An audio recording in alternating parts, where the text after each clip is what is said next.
कच्छा की गंगा में कल हम लोगों ने स्नान किया और कल हमने सुना कि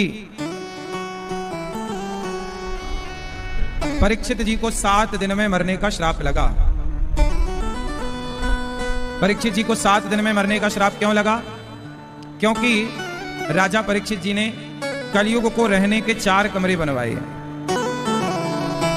सभी लोग जो जहां हैं शांत रहें, चुप रहें। सब लोग अपनी उंगली मुंह में रख लो, चुप रहो।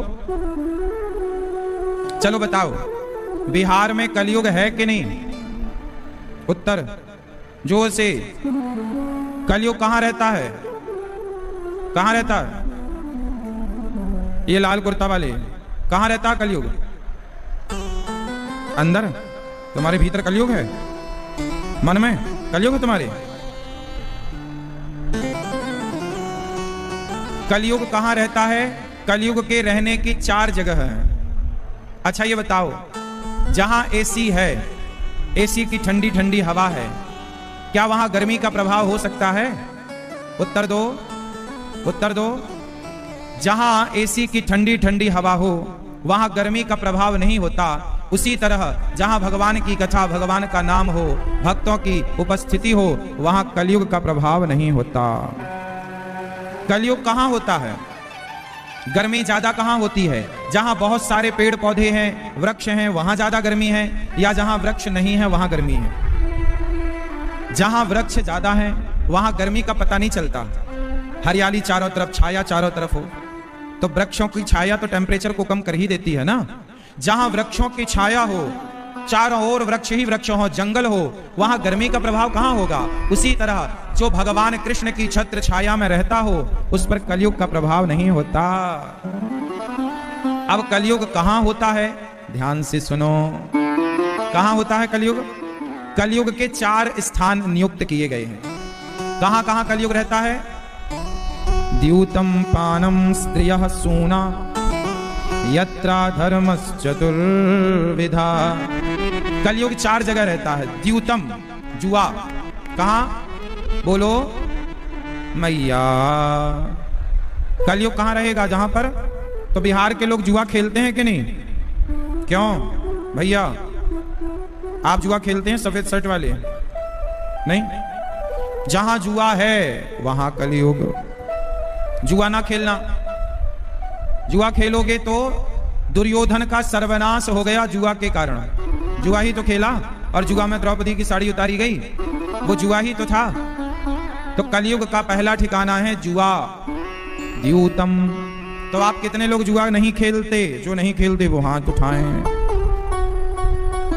भैया आप खेलती हो जुआ? नहीं, हाथ नहीं उठा रही हो, मैं लगा ले खेलती हो? ताश वाश खेलती हो क्या? नहीं। कलयुग का पहला ठिकाना जुआ, द्यूतम। दूसरा ठिकाना पानम। पानम बोले तो शराब। आप कितने लोग शराब पीते हैं? जो पीते हैं वो हाथ उठा लें। जो शराब पीते हैं वो हाथ उठाएं। तुम पीते हो शराब?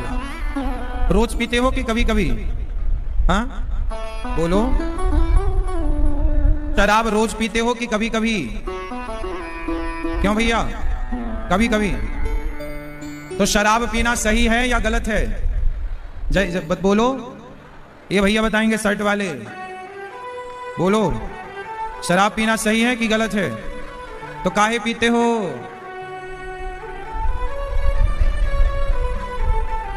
शराब पीना गलत है। जब गलत है तो गलत काम क्यों करना? शराब पीने से क्या नुकसान होता है? ये लोग शराब पीते हैं और शराब पीकर अपना जीवन बिगाड़ लेते हैं। ए भाई जरा इसको नीचे कर दो, जाओ इसको नीचे कर दो। ये घूम रही है ना, इसको बंद करो, घूमने वाला सिस्टम।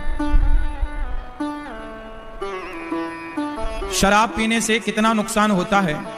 पत्नी का मंगलसूत्र बिक जाता है, घर के बर्तन तक बिक जाते हैं। पता नहीं पुरुष वर्ग शराब क्यों पीता है? शराब पीने से सिवाय सर्वनाश हुआ है। शराब पीने से सर्वनाश के सिवा कुछ भी नहीं हुआ। सर्वनाश ही होता है शराब पीने से, इसलिए शराब ना पिया जाए, इसी में भलाई है। मैं भोपाल जेल के अंदर कथा सुनाने गया, कैदियों को मैंने कथा सुनाई। कैदियों से जब मैंने बात की कि आप जेल में कैसे आ गए, उन्होंने बताया महाराज जी हमने जो भी क्राइम किया, अपराध किया, वो शराब के नशे में किया।